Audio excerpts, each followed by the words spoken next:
Yo guys, what's up? Here's a little recap of the Warcraft 30th Anniversary Direct. First up, we are talking Warcraft RTS.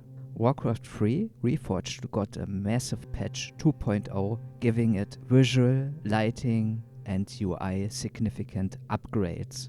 Also, stuff that was already promised with the Reforged version, like the launch version, they now finally are, wrapping things up, repairing the Reforged client, putting everything they promised into place. And I'm just really glad to hear that.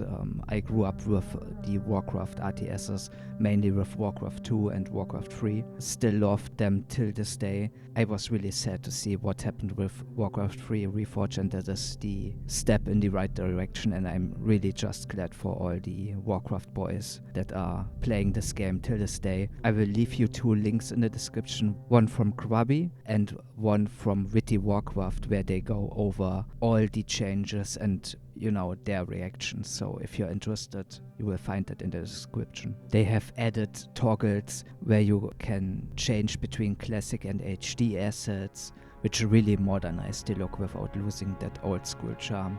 One thing I wish they would also add is that you can maybe change the sounds while you are in the Reforged mode, maybe to the older ones. That would be really cool, but we will see what will happen, of course. Here's also some fantastic news regarding Warcraft 1 and 2. They are fully remastered now, you can buy them. They added real-time graphics switching between original and updated versions. These remasters bring in smoother controls like right-click to move and faster game speed for Warcraft 1, plus multiplayer functionality for Warcraft 2. Also, they added a nice lore section, which I'm a huge fan of, so that's really cool. Blizzard has done a great job here making these RTS classics accessible again. They are re-releasing the iconic battle chest. This time it includes all 3 games bundled with a discount for anyone who owns one of the classics already. Next up is Hearthstone, which is bringing in the StarCraft universe. The new mini-set Heroes of StarCraft debuts in early 2025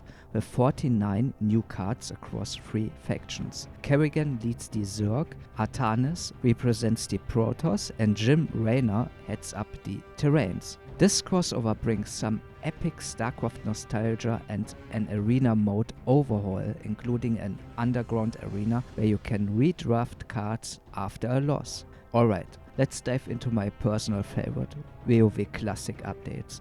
Blizzard seems to have listened closely to the community, especially on Classic Era servers. They seem to have acknowledged fan movements like Deviant Delight and Sunderland Tribe and added features that target community requests directly. We are getting fresh ramps for WoW's 20th anniversary launching soon, pretty much next week, with phased progression, no Diamol at the start and Zul'Gurub delayed for a more balanced experience.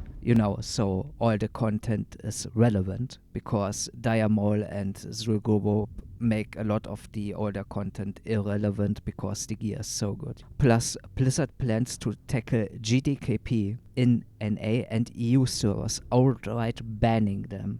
A pretty big statement, honestly, and it's needed in my opinion. Fuck AMT.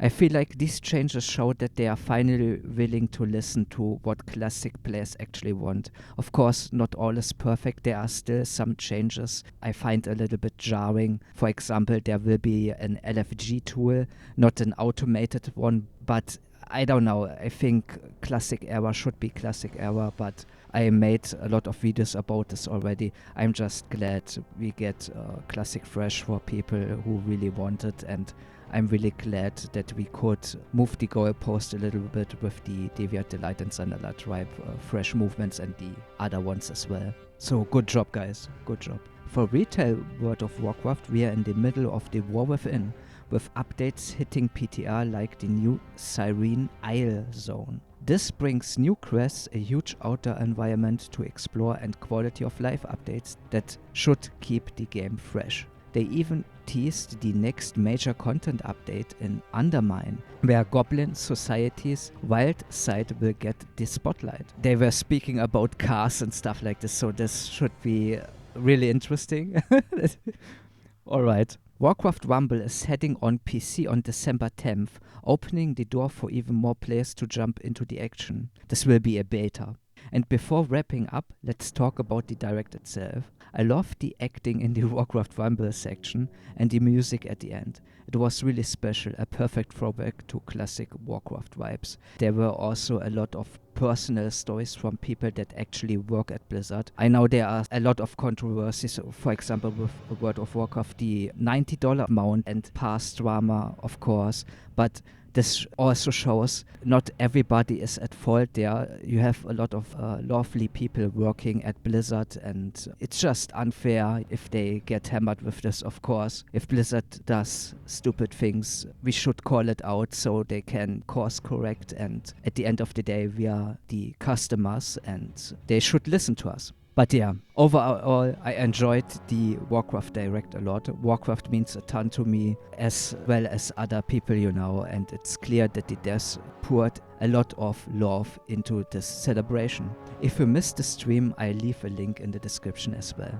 Be sure to check it out and let me know what you're most excited about.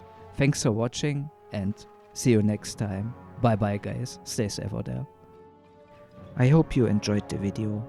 Have a nice day guys, stay safe out there. Vincent out. Bye bye.